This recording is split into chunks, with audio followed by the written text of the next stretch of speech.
So I'm very excited to have just received the new Nokia 8.3 5G. It's the UK model.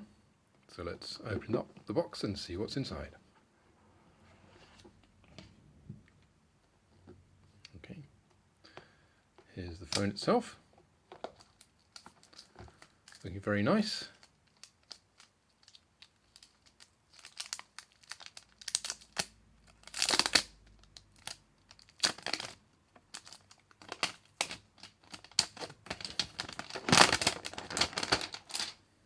Let's have a look at the back.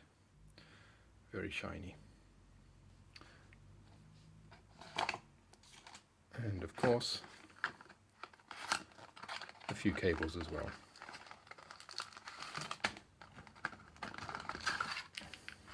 Earphones, power cable. Let's see if we can switch it on.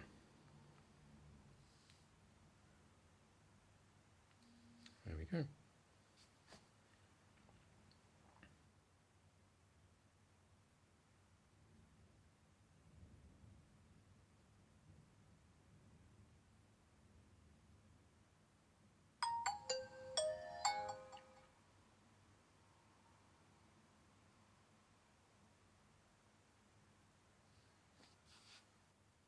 And through to the setup screen.